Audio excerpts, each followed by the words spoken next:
功夫不大，吴保安就急匆匆地赶过来。得知事情的经过，真他娘的是畜生啊！不，畜生都不是，是禽兽不如。他们咋能干出这等丧良心的事儿呢？简直是无可救药。展良啊，你说这事儿你想咋办？我没这样的爹娘，没这样的兄弟，我要分家。分家倒是可以，可战才现在是秀才，分了家你就不再享受免除赋税徭役的待遇了。这件事儿你可想好了？我想好了。虽然秀才身份能带来很多的好处，但若是连我儿子都保护不了，那又有何用呢？展良啊，说句不该说的话，其实你早就该走这一步了。你家以前那可是咱村的守护啊，可短短几年的光景，为了供陈战才读书，日子是越过越穷，饭都快吃不上了，你还跟着掺和啥呀？换做别人早就分开单过了。是啊，李正，以前我也想过这些，可咱们庄稼人怕啥呀？不就怕人戳咱们脊梁骨吗？我的傻兄弟呀，这俗话说呢，树大分叉，人多分家，这是亘古不变的道理。再者说，旁观者清，当局者迷。咱们村谁不知道啊？你爹娘偏心，那都偏到肋叉子上了，他们都不嫌丢人，你还怕个啥呀？展良啊，你都有啥条件？先跟我说说，一会儿他们回来，我替你做主。也没啥条件，只要能分家，那比啥都强。当家的，咱们这些年没有功劳还有苦劳，该争取的咱们必须争取，凭啥便宜那帮黑心肝的玩意儿？对，我娘说的没错，属于咱们的房子田地必须得要过来。他们要是还有点良心，定会分得合情合理。可要是眼里没我这个儿子，就算是净身出户，咱们也要分这个家。当家的，你说的对，咱们绝不能再和他们掺和了。他们今天能卖二宝，说不准以后还会干出更下作的事，咱们总不能防贼似的过日子吧？既然你们都已经决定了，该给你们争取的我一定争取。我觉得出了这码事儿，他们应该有所愧疚，不会做得太过分。陈老太刚进大门口，老婶子，赶紧说说今天到底是咋回事？你不是都知道了，还想让我说啥？还有啥可说的？你这人真是不可理喻，难道你心里就没有一丝的愧疚吗？我愧疚啥？有啥可愧疚的？二宝是我孙子，我想给他找个好人家，让他顿顿有肉吃，难道这有错吗？你还强词夺理，是人就知道把孩子卖到牙行的后果，不是送到宫里当太监，就是成为有钱人的玩物。咋到你嘴里就成了给孩子找个好人家了？二宝那可是你的亲孙子啊，你咋就下得去这个狠心呢？吴保安，你还有没有完？不同意就拉倒呗，孩子现在不好好的吗？人家当爹娘的都不言语，你作为理政说这些有劲吗？真是咸吃萝卜淡操心。行了，老婆子，你少说两句。保安呐，这事儿确实是我们老两口做的不对，是我们对不起战良，不过幸好没铸成大错。你放心，以后我们两口子会好好弥补二宝的。你们真是越老越糊涂，我做梦也没想到你们竟要卖了二宝，我都替你们臊得慌。李正，这事赖我，要不是我带二宝去镇里，也不会让我爹娘有机可乘。二哥，是我差点害了二宝，你打我骂我吧。行了，你别在这装腔作势装好人，我现在不想跟你们争辩。不管是谁出的馊主意，受益人那都是你陈占才。但愿是以后你能对得起爹娘对你的付出，不要让他们失望。二哥，你这话啥意思啊？意思就是你们走你们的阳关道，我走我的独木桥，以后各过各的。你说啥？啥叫各过各的？你给我把话说清楚。各过各的就是分家，我要分家，听懂了吗？不行，我不同意。老二，你说啥混账话呢？这个家可不能分呐！哼，不分也得分，这个家今天分定了。你甭跟我扯那些没劲的，我不同意分家。哼，娘，不分家，你觉得咱们还能过得下去吗？你有脸面对二宝，面对战良和我吗？我有啥不能面对的？你别老咬着二宝的事威胁我啊！那是我在给二宝谋条好出路，你们两口子别不知好赖。再者说了，二宝是我陈家的血脉，我想卖就卖，轮不到你在这指手画脚的。想分家，你们想都别想。就是，还敢威胁长辈，真是太过分了。二哥二嫂，你们可不能冲动啊！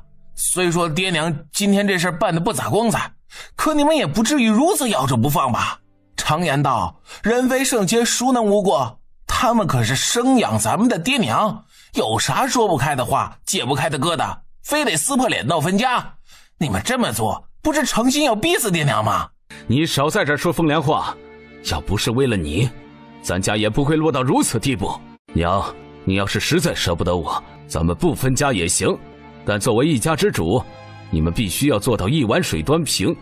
老三那可是从来都不干活，自此以后我也不下地。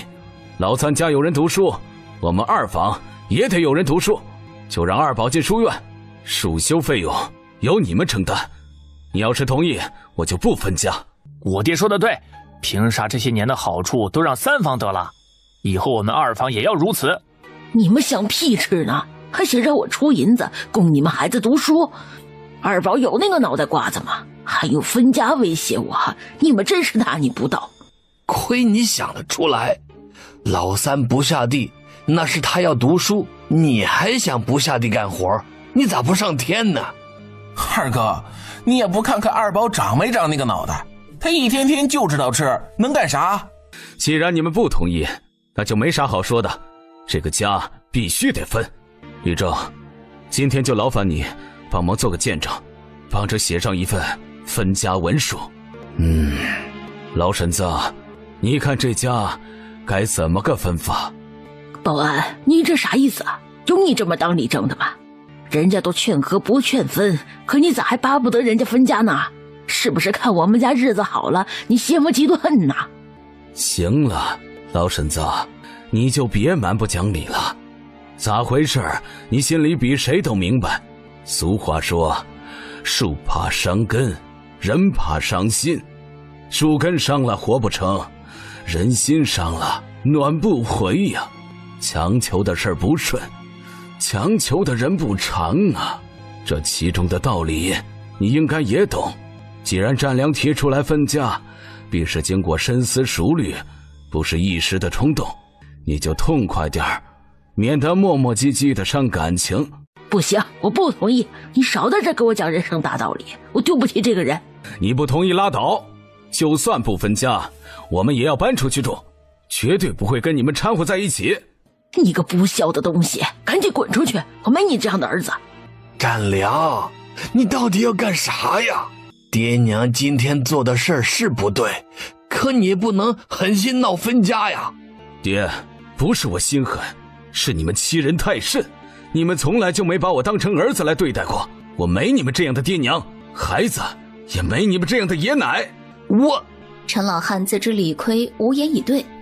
真是没良心的混账东西啊！我要是不管你，你能长这么大？难道你吃屎长大的？现在翅膀硬了，用不着我这个当娘的了，是不是嫌我老，嫌我是个累赘，将来给你们添麻烦啊？就想甩掉我这个包袱？你真是缺了大德了！你这样狠心是要遭雷劈的！我告诉你老二啊，我就是死也不分这个家！你爱说啥说啥，就是遭雷劈，我也不跟你们一起过了。翠琴，带二宝回屋收拾收拾，咱们走。二哥，你看你这是干啥？能不能好好和爹娘说话？你好好想想，咱们家的好日子已经来了。你兄弟我现在可是身份尊贵的秀才老爷，不但免去了家里的赋税，就连你和大宝的劳役都已经免除。这种天大的好事落在你的脑袋上，你咋还不知足？你要是一意孤行，世上可没有卖后悔药的。我得提醒你一句，用不了多久，兄弟我就要去参加秋闱考试，真要是一举得中，你们可就跟着我沾大光了。就你，告诉你啊，陈占才，不是当哥的瞧不起你。别看你考上个秀才，其实在我眼里，你狗屁都不是。你几斤几两，我早就看透了，还想中举？哼，做梦去吧！就知道吃喝玩乐，糊弄家里的血汗钱。我看你猴年马辈子也中不了。好，这可是你们说的，总有一天我要让你们后悔。娘，他们不是想分家吗？分，赶紧分，总有一天他们会后悔的。占才，你咋也跟着添乱呢？陈老太连忙把他拽到一旁，压低了嗓音道：我的好儿子，你好糊涂啊！这个家千万不能分，咱家里里外外可全靠这两口子操持，真要是分了家，咱家可没苦力帮着干活了。娘，他们就是受苦受累的穷命鬼脑袋，让他们吃苦遭罪去吧。相信我，用不了多久，儿子就能功成名就，到时有的是人伺候你，他们就是来给你舔脚丫子都不配。儿子，娘信你，可我这心里没底呀。我的亲娘啊，儿子现在都是秀才了，你还有啥没底的？相信我，儿子保证能让你过上吃喝无忧的好日子。行，娘听你的。你真要分家，到时可别后悔。分，绝不后悔。儿啊，你再好好想想，可别冲动啊！你别以为老大一家分出去发了财，就想见样学样，那是人家走了狗屎运。你们离开老宅，那估计都得饿死。行了，人家是吃了秤砣铁了心不跟咱们过了，你说这些有用吗？你个没良心的，不是要分家吗？那我成全你，赶紧从我家滚出去，我没你这样的儿子。好，既然你答应，那就说说这个家咋个分法？咋分？你还想咋分？这个家都是祖上留下来的，跟你蛋毛关系没有，别想从中分走一根草刺儿。该是我的，你必须得给我。别忘了，我住的那个房子是我受苦大累盖起来的，家里那些田地也有我的那份儿，你凭啥不给我？你少他娘给我整这些没劲的！你要这么说，那我可跟你好好掰扯掰扯。那几间窝棚是你盖的，可那是在我们老宅的院子里。这么些年了，我没朝你要地皮钱就不错了，还想要房子，做梦去吧！好，房子就算是你们家的，可田地总该有我的份儿吧？哼，那些田地都是祖上留下来的，跟你有啥关系啊？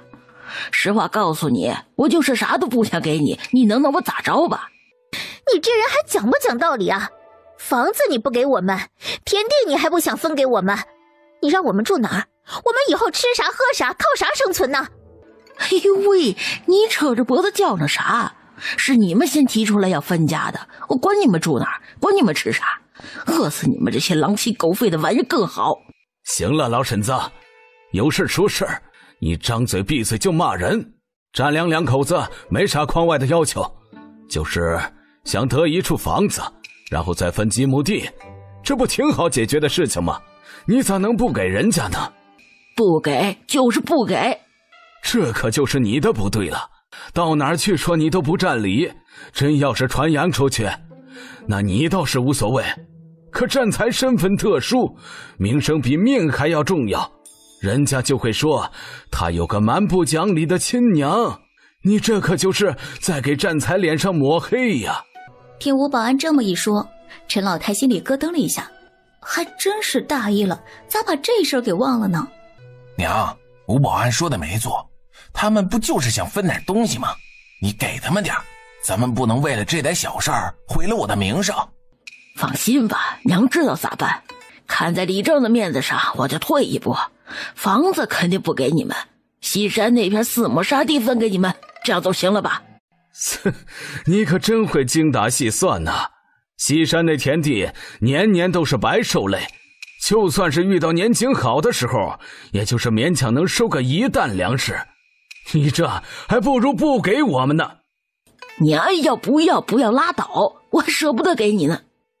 吴保安知道西山那片田地放在往年确实是次等田，可是如今不一样了，青丫头已经着手引水下山，就可以变成上等良田。这件事情虽然没有对外公布，但也是8、9不离十。老婶子，那块田地收成欠佳，给占良恐怕不合适吧？咋不合适？你敢说那不是耕地？我们家一共还剩10来亩地，给他4亩已经是仁至义尽了，还挑啥挑？不想要拉倒。既然如此，那块地就归占良，占才没意见吧？我没意见，一切让我爹娘做主。好，那就这么愉快的决定了。西山那4亩地归占良。李正，那块土地年年欠收，一年到头的收成都不够1人的口粮，你咋能同意呢？占良，我觉得那块地就不错。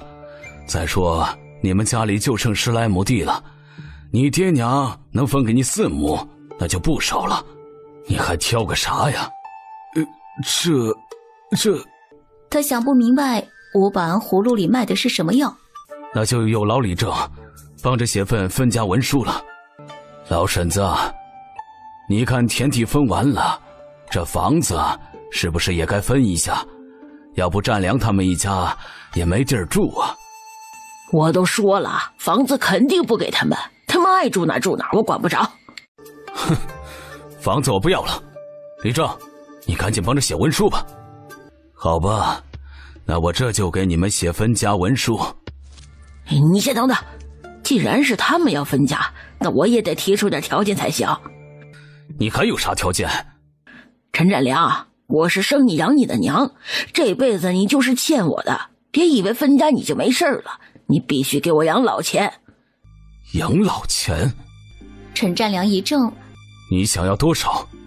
多少？哼，知道你也没啥大能耐，我这个当娘的也不难为你，1年给我200文孝敬钱。你可真敢开口啊！分给我们那4亩破地的粮食，总共都卖不了200文，你张嘴就要200文，我没有。你给我闭嘴！儿子孝敬老子天经地义，我才要200文你就嫌多了。你去打听打听，谁家养着老子娘1年不给个300-500文的？我要这么点你还跟我叫喊，再喊我就去官府告你们不孝。老儿媳妇儿，你就少说2句。大宁朝一孝立国，这个钱你们得出。行，钱可以给你，但别的事儿可就跟我没有任何关系了。那是当然，我有儿子孝顺，用不着别人在床前尽孝。好，太好了，记住你今天说的话。李正，刚才你也都听到了，就劳烦你啊，都给写上，以免过后有人耍赖。放心吧，我会写清楚的。吴保安见他们没有异议，就提笔写下了分家文书，双方按好手印儿，这个家也就算是分完了。占良，你们2口子赶紧规制规制，先搬到我家老宅住些日子，再从长计议。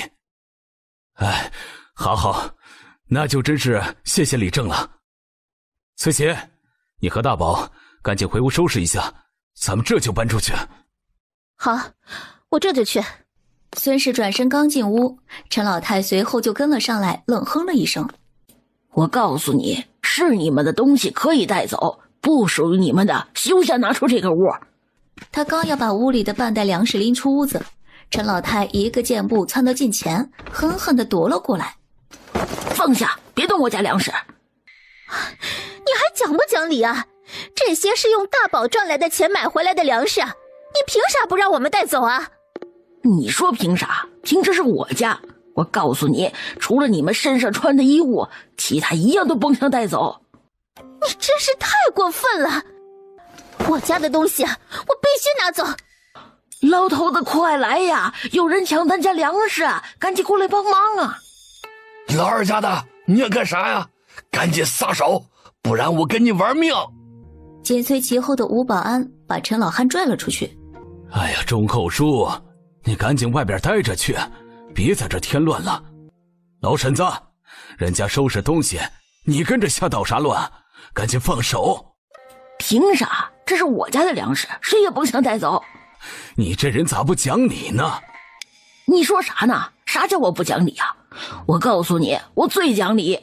陈大宝在青丫头那儿做工，据说1天10文钱，1个月就是300文，这都半年多了，怎么也有2两银子吧？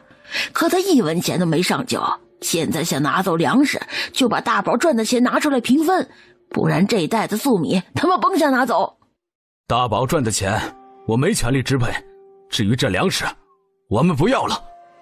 翠琴，咱们不生这个气，咱们走。娘，我爹说的对，粮食给他们，咱们不要了。幸亏这几个月赚的银子都早早的存到了钱庄，刚要和孙氏去伙房归置锅碗瓢盆，又被陈老太给拦了下来。老二家的，你要干啥？房子我们可以不要，但是做饭的家伙事儿理应有我们一份吧？理应个屁呀！这个家所有的家事都是我置办的，你自从嫁过来，往这个家添置过啥？还舔脸拿家事，你休想！好好，就算我没添置过啥，可占良这么多年付出的辛苦，家里的东西理应有我们一份吧？你凭啥这也不让动，那也不让拿的？我就不给你们，你能拿我咋着吧？你别做得太过分，给自己留点余地。我留个屁余地呀！我3儿子是秀才，上秋就能考上举人，到那时我就能跟着享福了。还倒是你们，别觉得大房被我撵出去，日子过好了，你们就想见样学样。我告诉你们，不是谁都能走狗屎运，别到时候吃不上饭，后悔来求我。真到那时候啊，你们就算饿死，我都不带管你们的。老婶子啊，这个就是你的不对了。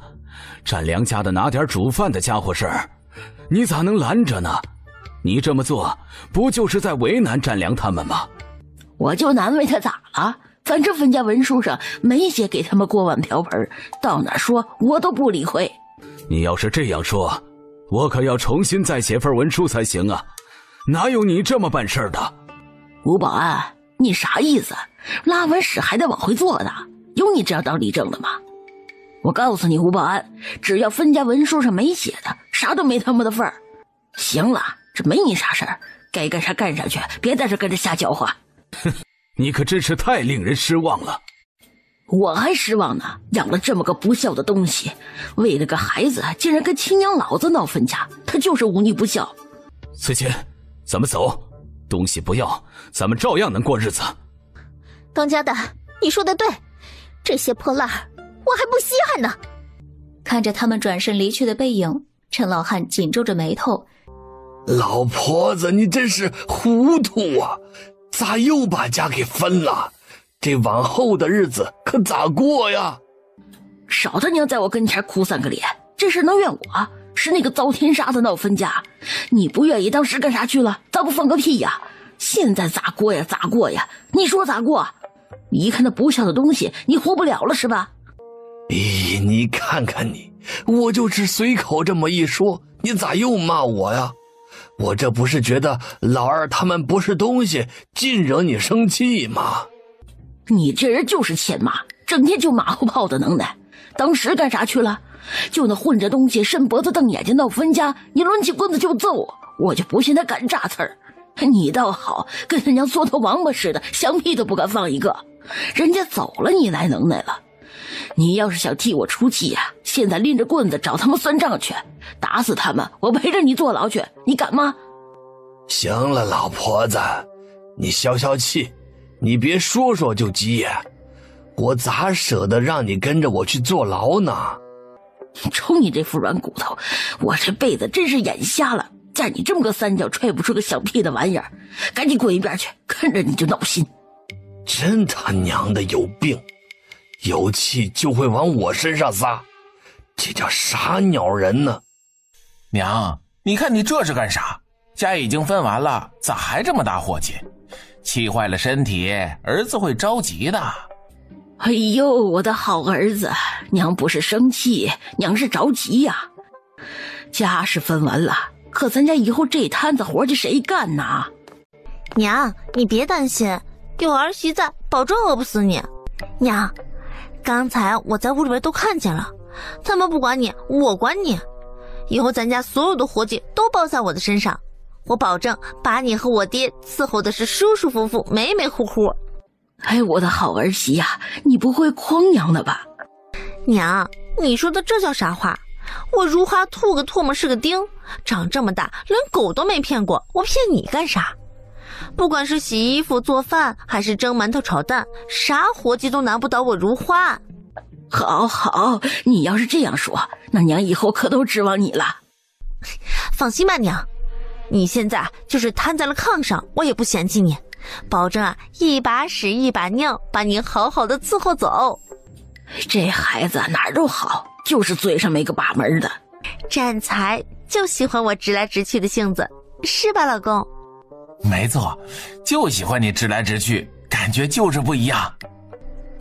娘还在呢，你瞎说啥？好，不说了。娘，现在家里有如花操持，这回你放心了吧？放心，娘以后就跟着你们享福了。柳风娇把外面发生的事情看了个清清楚楚，见如花和陈老太如此亲昵，不由得轻哼了一声，还真是一家大傻子，把扛活的人都分了出去，看你们以后日子咋过。如今赶考的盘缠还没弄到手，这陈占才肯定还会再出幺蛾子。他要是考上举人还好，要是考不上，就凭陈占才那个心高气傲的样子，肯定放不下面子赚钱养家。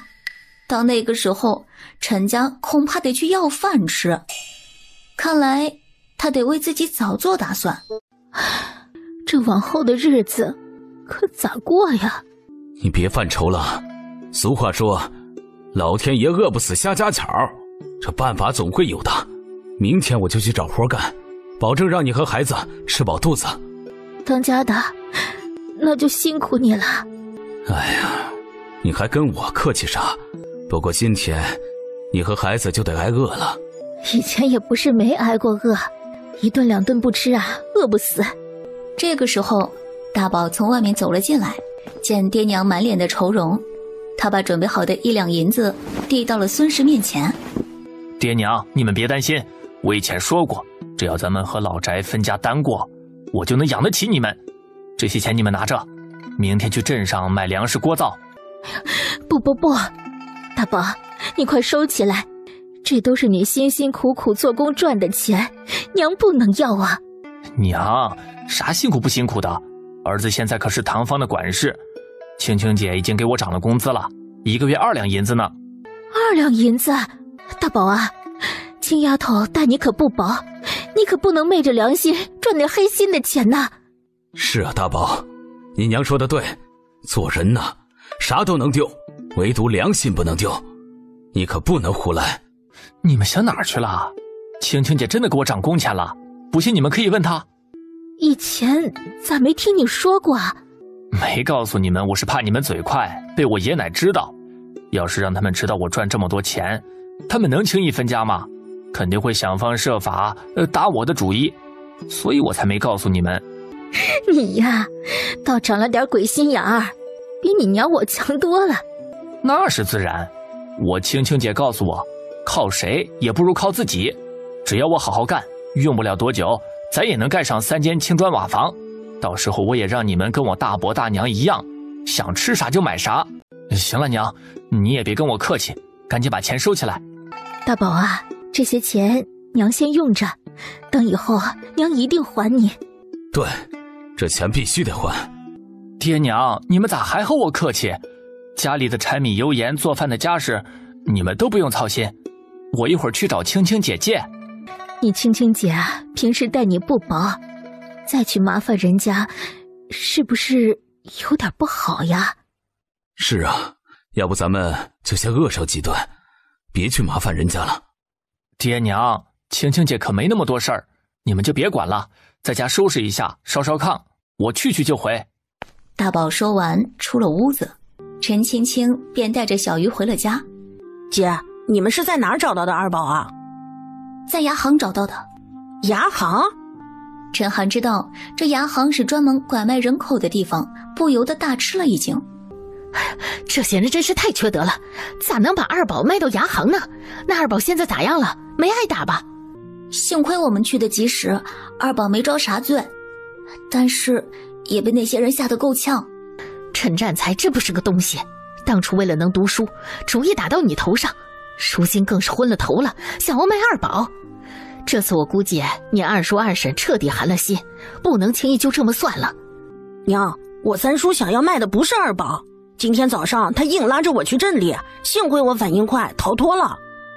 这些不是人的畜生，竟然还算计我的孩子！小韩，你以后可别到处乱跑了。娘，你放心，我不会上当受骗的。那也不行，以后你看到老宅的人就躲得远远的，谁知道他们以后还会冒啥坏水。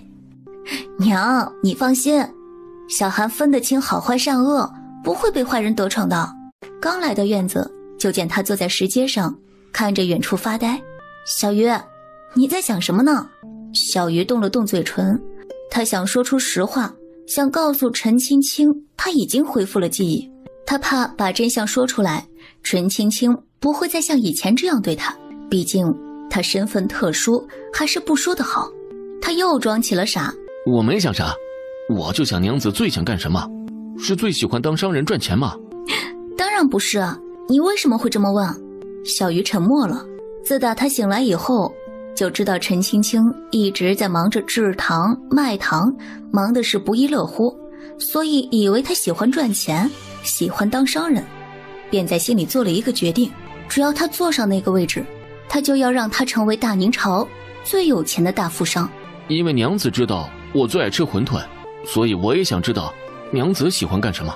做买卖赚钱只是为了家人更好的生活，我可不想让爱我的人吃了上顿没下顿，过着清苦的日子，所以我要赚钱改变这一切。但是我最喜欢的事情不是经商，而是医术。我的愿望就是开医馆，招收大量学徒，把我的医术交给他们，然后我要在大宁朝所有地方都开上医馆，让所有穷苦百姓都看得起病，吃得起药，不再受病痛折磨。这一刻，陈青青眼里闪烁着的光芒，在小鱼心中掀起了惊涛骇浪，彻底颠覆了他对他的认知。娘子，我相信你，你一定可以的。我都不相信，你相信我能做到？我们家小鱼可真是越来越会说话了。我家小鱼笑起来真好看，妥妥的大帅哥一枚。若是不傻，这得吸引多少大姑娘小媳妇的眼光啊！两个人正说着，就见大宝走进来。大宝，今天的事情你们是怎么解决的？已经分家了，除了西山的4亩沙地，啥也没得到，房子也没给我们，我们还得每年给爷奶200文孝敬钱。分开就好，没地方就搬过来住，我家有地方。不用了，青青姐，李正已经答应让我们暂时搬去他家老宅住着，就不麻烦你了。好，既然这样，你们就先暂时住在吴家老宅。大宝，你爹娘有啥打算？要是想要干活，可以来咱们糖坊帮忙，工钱和大家伙一样，10文钱一天。那感情好啊，我爹娘以后可就不用为生计发愁了。谢谢你，青青姐，我一定要活出个样子给老宅看看，让他们知道离开他们，我们照样能把日子过好。你可以的，咱们糖坊现在所有事务都是你在打理，你已经是一个合格的掌柜了。只要你好好干，这日子一定会越来越好的。姐，我一定会努力的。青青姐，我家现在别说米面，连锅碗瓢盆都没有，你看能不能先借我一些粮食和做饭的家什，等明天我去镇里买了再还你。唉，这老宅的人做事可真绝，做饭的家伙食我家都有富裕，你尽管拿去用，不用还，这以后用钱的地方还很多，能省则省。行，我听青青姐的。走吧，跟我去拿东西。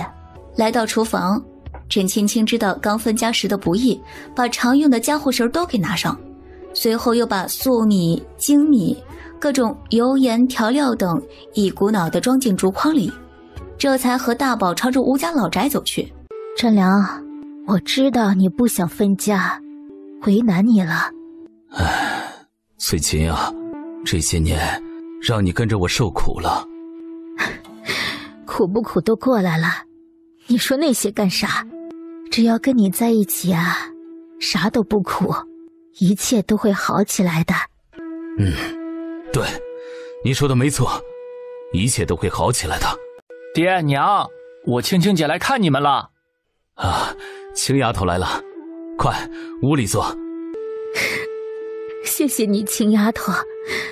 今天要不是有你啊，估计我这辈子都别想见到二宝了。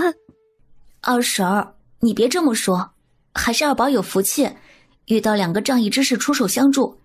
要是单凭我的能力，根本不可能从牙行把二宝救出来。不管怎么说，全靠你的帮忙。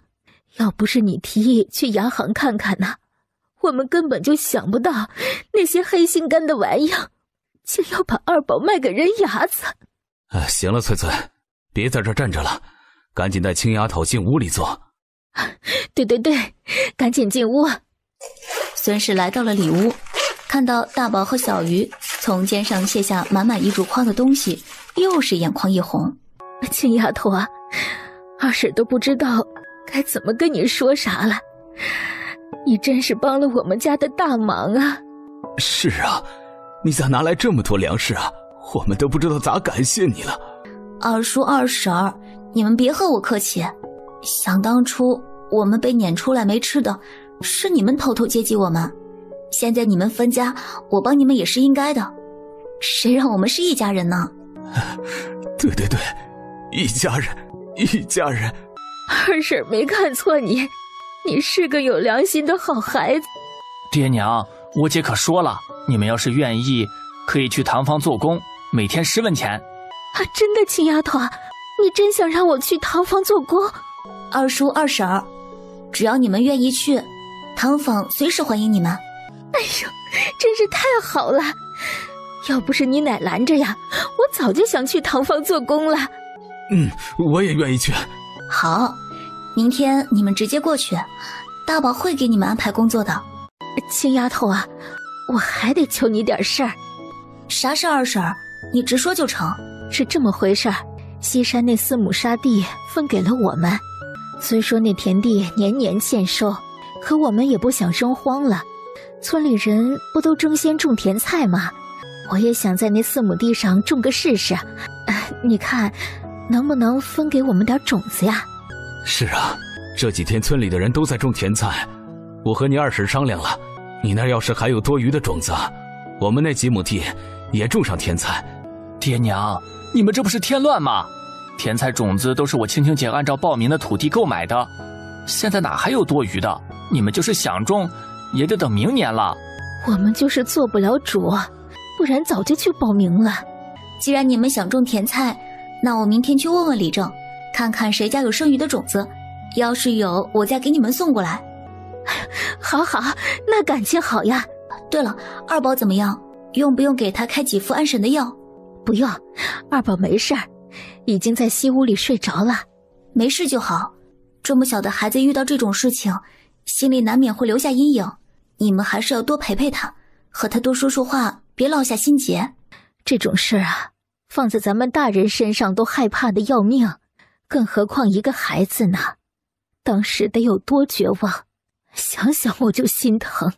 二婶儿，你也不用太难过，依我看，以后就让二宝和陈涵一起去书院读书，咱也不指望他能学成啥样，最起码会读书认字也是好的。青青姐，我早就问过二宝，不是我爹娘不想让他去读书，实在是他不愿意读书，他说一看见那书本就脑袋疼。既然这样，那咱们也就不勉强，还是以后再说吧。孙氏连连点头应是，几人又闲聊了几句，陈青青起身离开。忙碌一天的人们早早地进入了梦乡。大宝躺在炕上翻来覆去的睡不着，脑子里全是陈占才那副丑恶的嘴脸。他在院子里找到一根木棍，决定去老宅守着。来到陈家老宅，见东屋里还亮着油灯，蹑手蹑脚地来到窗户跟前。爹娘，我就想不明白，你们都和人牙子商量好的事情，直接签了卖身契，拿了银子就万事大吉，可你们咋磨叽起来没完没了？这到手的银子就这样让你们俩弄没了，这下我看你们到哪儿去给我弄盘缠。哎呦，我的好儿子，你不知道，这事儿跟我们没啥关系，全赖那个死鸭婆子。孩子不缺胳膊不少腿就得了呗。可他倒好，翻来覆去检查的那叫一个细致，恨不得在腚眼子里抠点屎尝尝味儿。我都不知道他想检查啥。是啊，儿子，你娘说的没错，那个牙婆子就跟检查牲口似的，瞅瞅这儿捏捏那儿的，要不是她耽误功夫，我们早就拿上银子走人了，哪儿还会让那帮兔崽子给堵上啊？听到这番话，大宝顿时气血上涌。是啊，这事儿要怪就怪那死丫头，要不是有她在，就凭我二哥二嫂那死脑瓜尖儿，就是敲碎脑袋也想不出来咱们会把二宝卖给人牙子。展才说的没错啊，都是那死丫头坏了咱们的好事儿。要是没她跟着出幺蛾子，就你二哥二嫂那傻了吧唧的性子，也绝对不会和咱们闹分家。要是你们听我的话，不去卖二宝，咱家也就没这事儿了。你一会儿不挨骂就难受是不是？会说你就说两句，不会说就闭嘴听着，整天就会马后炮。当时你要痛快点，不瞎耽误功夫，也不至于被人发现呢。哎，老婆子，你看你这是干啥呀？我就是随口一说。你他娘的就是欠踹，正事干不了，扯淡事倒是不少干。我不说话还不行吗？行了，你们俩都少说两句没用的，有这功夫赶紧想想去哪儿给我弄盘缠吧。见他半天不言语，陈战才有一些不耐烦了。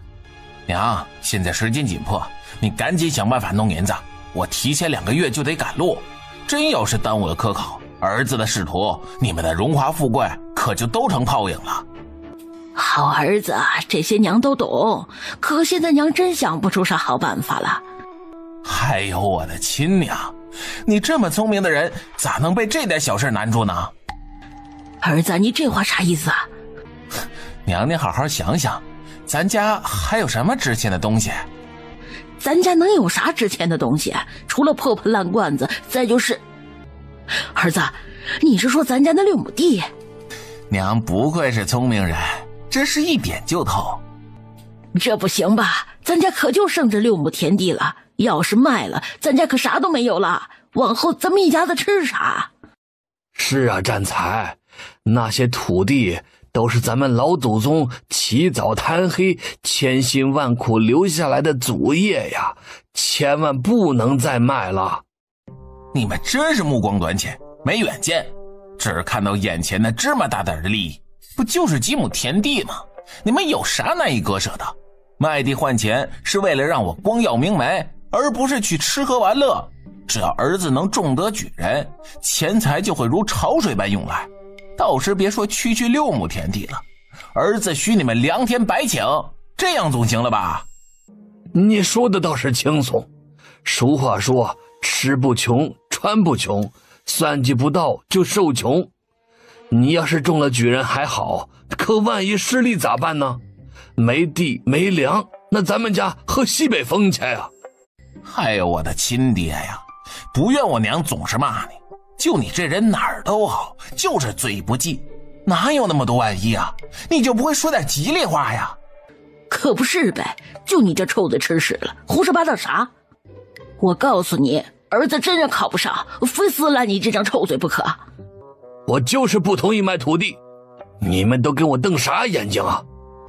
你不同意卖地，好，那你想办法去给儿子弄赶考银子去。我上哪儿弄去？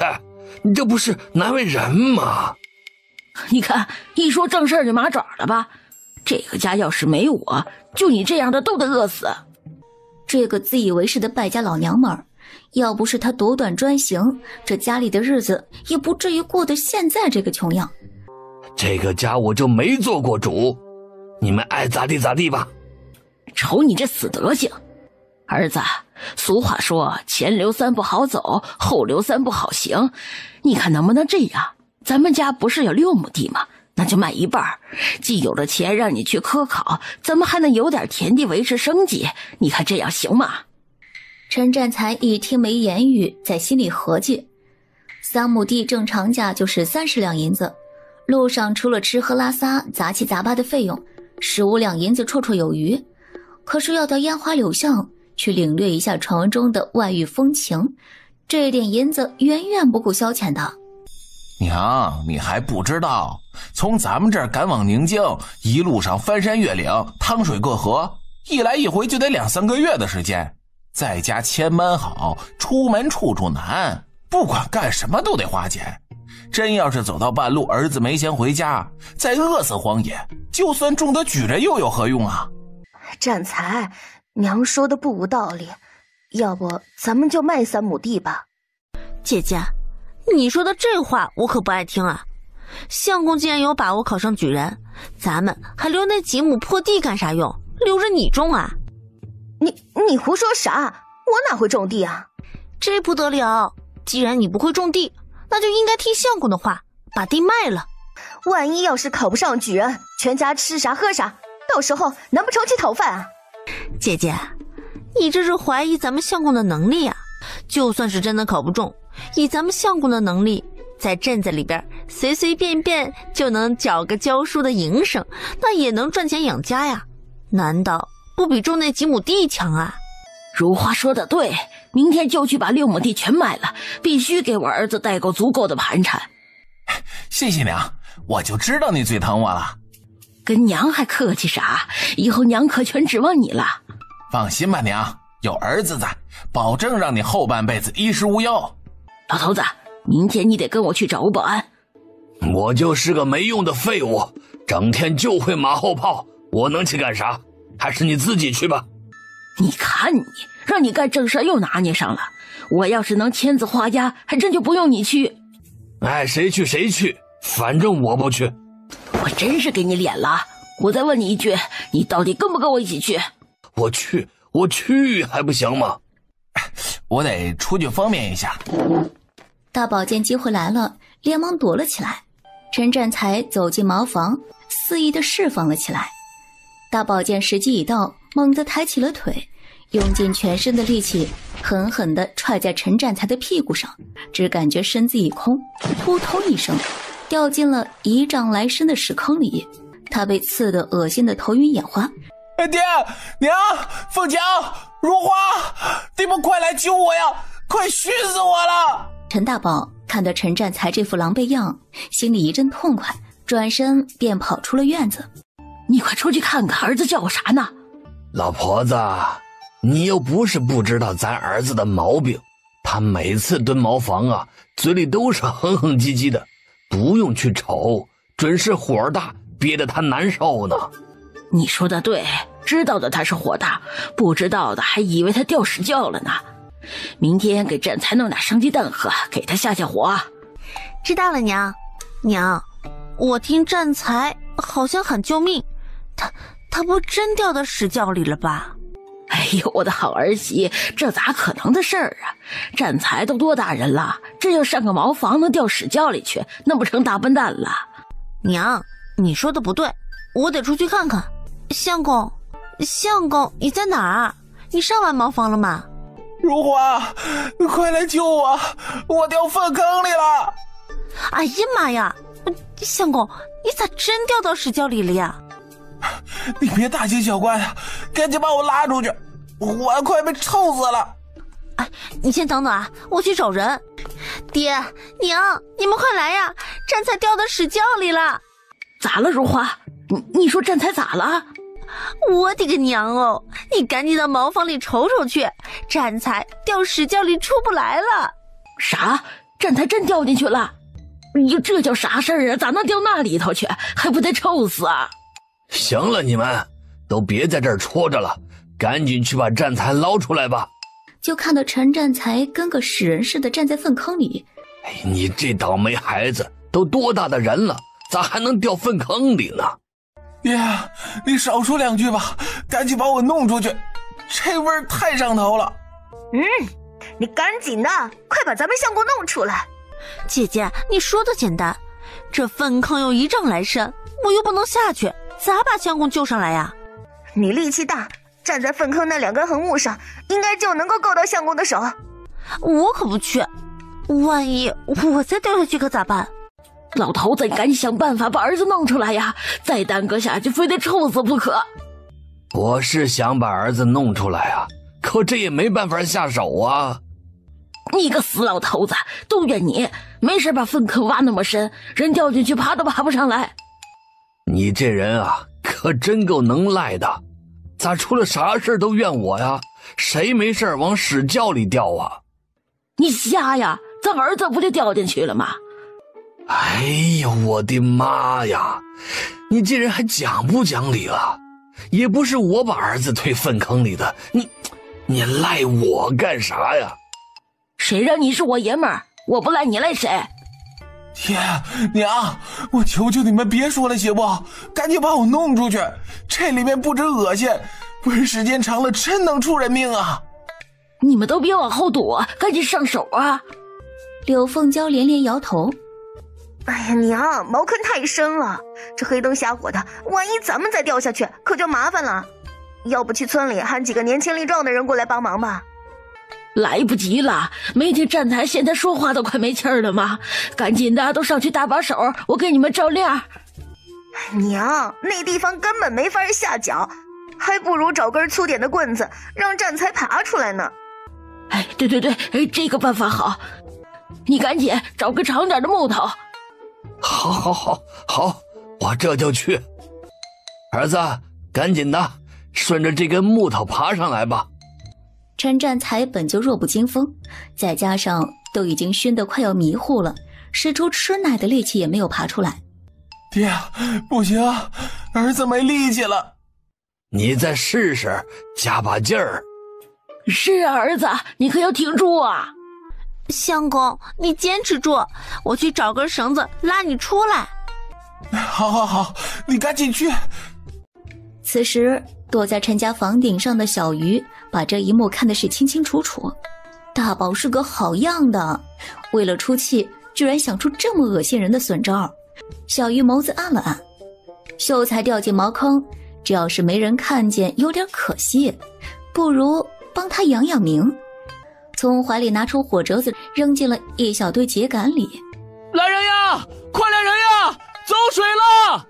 陈老汉听到喊声，抬头就看到不远处的秸秆起了火。老婆子，咋办呢？这要是让乡亲们看见秀才掉粪坑里了，不得让人笑掉大牙呀？那咋办？这要是不灭火，再给房子烧着了，咱们可就没栖身之处了。儿子，你先在里边别出声，等灭了火，我们再来救你。为了不被人发现，只好点头同意。钟后叔啊，李正，你来的正好，我家秀才老爷掉粪坑里了，你快帮我把他捞出来。战才掉茅坑里了。李正，你快随我去捞人，再晚一会儿该臭死了。哎，好，咱们分开行动，我和大宝、占山去茅房救人，你们去救火。刚来到后院，一阵臭味儿差点把众人熏了个跟头。大宝，我看那火势挺大，要不咱俩先去救火吧？好，咱们去救火。大宝才不想管陈占才，陈老汉傻眼了，他没想到如花会把人带到茅房来，真他喵的是个傻娘们儿，里子面子全丢了。相公，你抓住绳子！陈占才一点一点的被拽了上来。你们咋都过来了？火扑灭了吗？就一小堆秸秆着了火，这几盆的水就给扑灭了。扑灭就好。哎呀，占才啊，你咋这么不小心呢？咋还能掉粪窖里去呢？是啊，儿子，你到底咋动的？哎呀，你们先别说这些了，赶紧拿点水给我洗洗。好，你先别乱动，省得弄得哪儿都是。你们真是糊涂，谁让你们把这些人叫来的？赶紧让他们走啊！儿子，这不是娘喊来的人，是他们自己来的。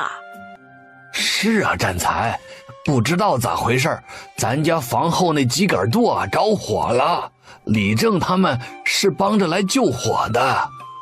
还真是屋漏偏逢连夜雨，船破又遇顶头风，这倒霉事儿咋都往一块儿赶？行了，这没事了，赶紧让他们走。好，儿子别生气，娘这就让他们走。李正啊，谢谢你们过来帮忙救火，现在我家没事了，你们快回去睡觉吧。不用我们帮着打点水啥的？哎，不用，就劳烦你们别把这事说出去就行了。放心吧，老婶子，这种事儿好说不好听，没人说这种闲话。哎，行了行了，这里没事了，都回去睡觉，明天还得干活呢。李正，这咱们不帮着秀才老爷冲冲身上的屎尿啊？就是，这都成屎人了，可得好好洗洗。要不咱们再看会儿，碰着打点水啥的啊哈。村民嘴上打趣，心里解气，还真他娘的活该，考上个破秀才嘚瑟的没边没沿，竟丧良县的要把亲侄子卖给牙行，这种狼心狗肺的混球，咋不淹死他呢？行了行了，赶紧回去睡觉去吧。哎，对，我回家睡觉，人家用不着咱们帮忙。他想用，我还懒得管呢。就是，那臭烘烘的，我都怕弄身上。那秀才老爷可就是臭不可闻了。如花，你快帮着闻闻，我身上还有味吗？我咋感觉身上还有股臭烘烘的味道呢？确实是有点臭味，不过比刚才强很多了。哎呦，这都洗了10来遍了，咋还有味啊？我以后可咋有脸出去见人呢？柳风娇捂着嘴捏着鼻子，口是心非的道：相公，你别担心，我不嫌你臭，咱家也没人嫌你臭。行了，别为难自己了。你看看如花，自从我掉粪坑，干啥都冲到前面，可你呢，离得800丈远，还说不嫌弃我，你当我瞎呀？你既然不爱听宽慰的话，我也不哄着你了。说句实话，你太臭了，臭得我想吐。我真成臭人了，以后可咋见人呢？不怕不怕，相公不怕，如花不嫌弃你。如花，你对相公真是没得说啊，我佩服你啊。姐姐，相公对我好，我自然也要对他好，就算他一辈子都是臭的，我也会好好的疼他的。花儿啊，你是不嫌弃，可别人闻着也受不了啊。儿啊，娘也不嫌弃，你别着急，过几天就好了。娘，儿子不会被屎尿呕透了吧？要是那样，儿子可真成臭人了。哎呦，娘的好儿子，你以为也咸菜疙瘩呢？放进去就有咸滋味，你就是在粪坑里打了个滚儿，过几天就没味儿了。真的，娘，你可别骗儿子。娘骗你干啥？是啊，儿子，你娘说的没错呀。儿子，爹就想不明白了，茅房那么大地方，你到底是咋掉进去的？是啊，儿子，你是脚滑了还是眼花了？当时我刚提起裤子，就感觉屁股上被人踹了一脚，身体不受控制就掉了下去。你说你被人踹下去的？是啊，我屁股蛋子现在还疼呢。不会吧，这半夜3更的，哪会有人来咱家呀？是啊，谁会大半夜扯这闲蛋啊？不会是你被熏迷糊了，产生了错觉了吧？不对，应该就是被人踹的，要不然我不可能掉进粪坑。难道是占良他们干的？不可能，我了解他的性子，胆小怕事，他绝对干不出这种缺德事儿。对对对，你说的没错，不是占良，那会不会是大宝啊？大宝那也是耗子胆儿啊，应该也不敢。那也没别人了。你们咋不信我呢？我真是被人踹下去的。别忘了，狗急还跳墙，一定是二房那帮子人干的。相公，你别急，我觉得这个事儿不像是人干的。如花，你可别瞎说啊，这大半夜的吓人。如花，你别神神叨叨的，白天不说人，晚上不说那啥，你可别乱讲话啊。你们咋就不信呢？实话跟你们说，以前我身边就发生过这种事儿。以前呢，有个人也是半夜去茅房，可不知道咋弄的，迷迷糊糊的就掉到粪坑里边了。等把他捞出来，他就说是被人踹进去的。可当时除了他以外，根本就没有别的客人呢。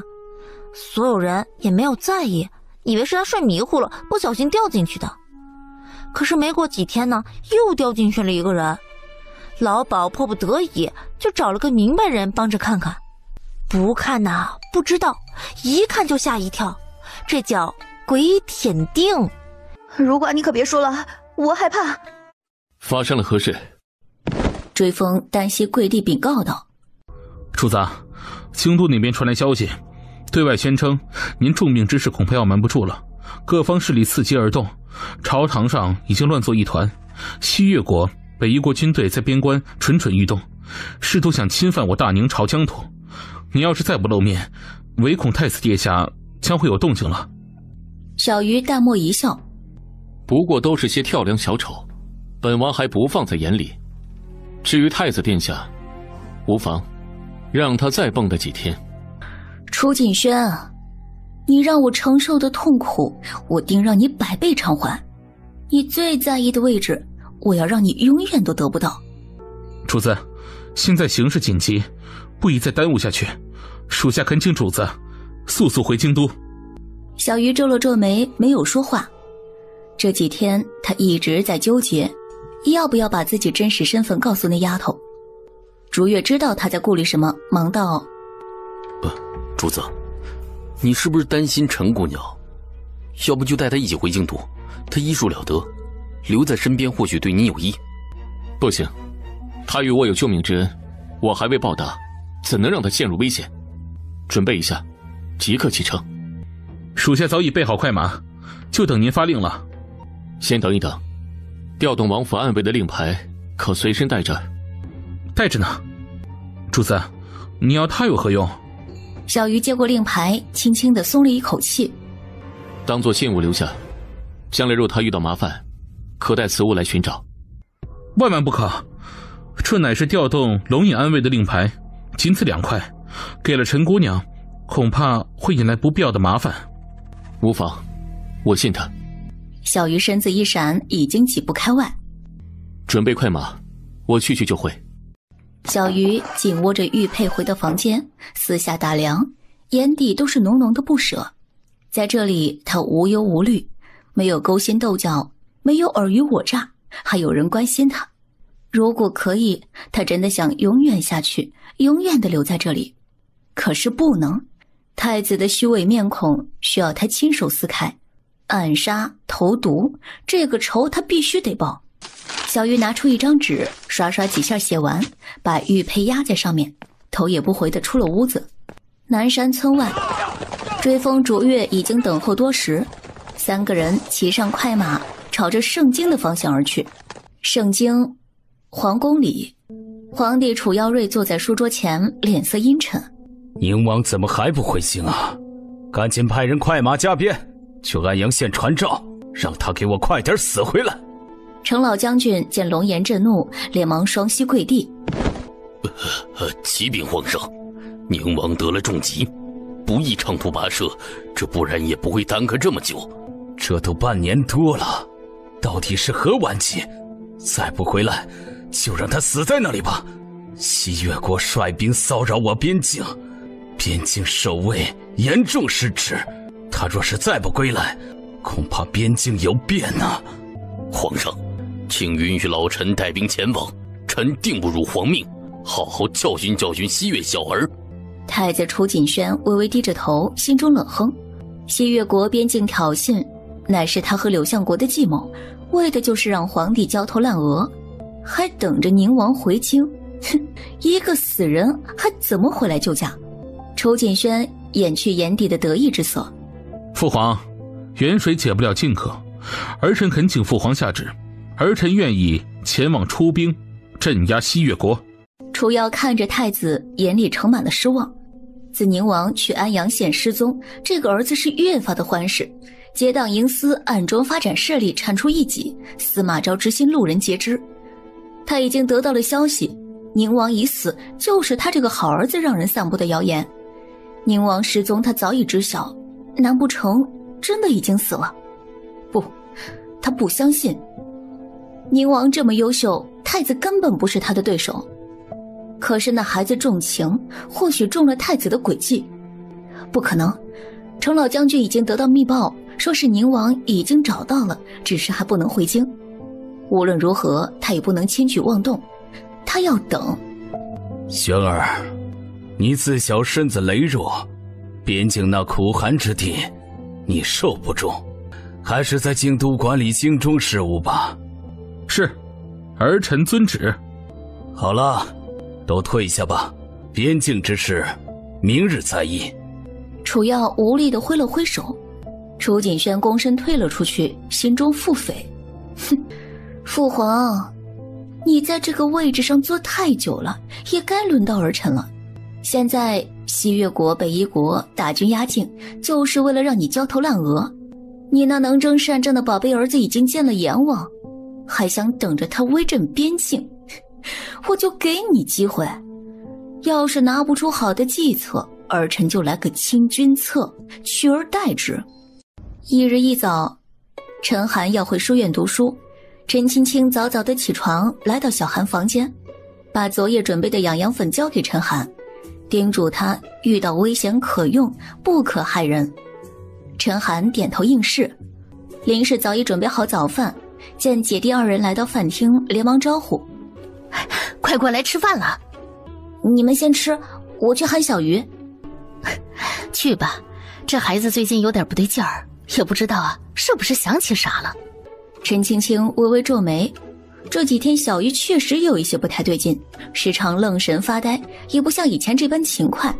小鱼，小鱼起来了吗？吃饭了。轻唤了几声，屋内无人回答。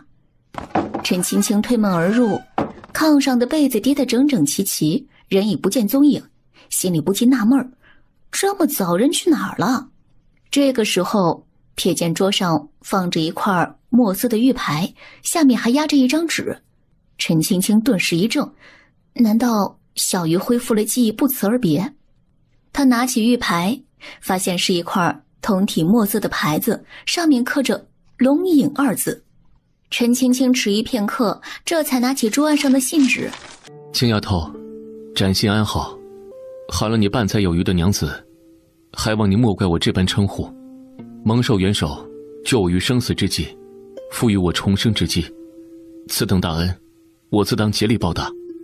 然我身负使命，重任在肩，无法随心而行，故而未敢与你当面道别，望宽恕我不辞而别。留此玉牌，切记收好。若他日你遭遇困境，可派人至盛京宁王府寻我，我必倾力救你于水火。此刻虽别，心却常念。待使命完成，若有缘分，再与你相见，亦常亏欠。小玉。陈青青懵了懵，就这么走了？难道当面说声谢谢就这么难吗？就算你是京都人，又有什么好拽的？切，本姑娘才不稀罕。话虽这么说，可是她的心里还是有小小的失落。小鱼也算是自己来这个时代救的第一个人，愿她以后莫要再被人欺负，愿所行化坦途，所遇皆温暖，所想皆成真。把手中的墨玉令牌还有信纸一同收入空间。他回到饭厅，林氏朝门外看了一眼。小鱼呢？他不是一起跟你去镇里送小寒了吗？小鱼离开了，以后再也不用煮他的饭了。走了？啥时候走的？半夜吧，我也不知道。他不过是一个过客，偶然救了他，只要人好了，咱们就不用管这么多了。你说的也对，不过他就这么走了，连声招呼都不打，也够没良心的。亏咱们照顾他这么久。陈青青笑了笑，没有搭话。这天陈占才闲来无事儿，打算出门露露脸，听听村民恭维的话。可笑可笑真可笑，秀才老爷吊屎叫，粪有前进往前滑，顺着木头往上爬。小兔崽子，你们给我闭嘴！我今天非得打死你们不可！那些孩子撒丫子就跑，边跑边喊：快跑啊！秀才老爷拿着搅水棍出来打人啦！陈占才一听这话，肺差点气炸，追出老远，累得他气喘吁吁。小兔崽子，你们给我等着，让我逮着你们，非扒了你们的皮！来呀，史秀才，快来追我们呀！是啊，掉屎跤的秀才老爷，我们不跑了，你来打我们呀！你们这些王八羔子，我非得打死你们不可！占才，你跟这些孩子置啥气呀？别搭理他们。娘，你听听这帮王八羔子说的啥？给我掉粪坑的事儿编出顺口溜了。娘早听到了，现在满村孩子都在传唱，拦都拦不住，你就甭跟他们置气了。不行，是我大笼子和狗剩家那俩小兔崽子叫的最欢实，我去他们家找他们爹娘去，非得打烂他们的屁股不可。儿子，你可千万别去啊！这些孩子可不是东西了，你真要把他们给惹急眼了，没准给你传扬到别的村去，那到时更头疼。可这帮兔崽子专门到咱们家门口叫唤去，听着都烦死了。也不知道哪个缺德的玩意儿，没事闲得蛋疼，编这些乌七八糟的东西。要是让我知道了，我非得撕烂他的嘴不可。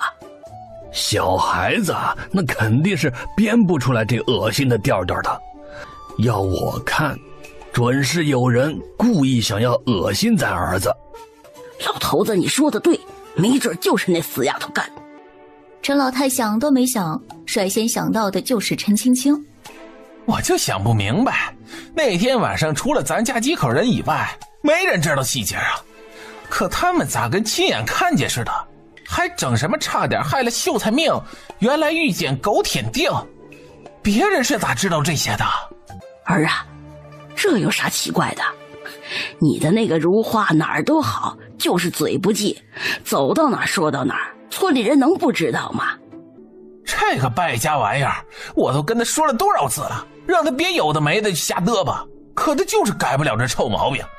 我一会儿回去好好训斥他一番，再敢出来乱说，我就休了他。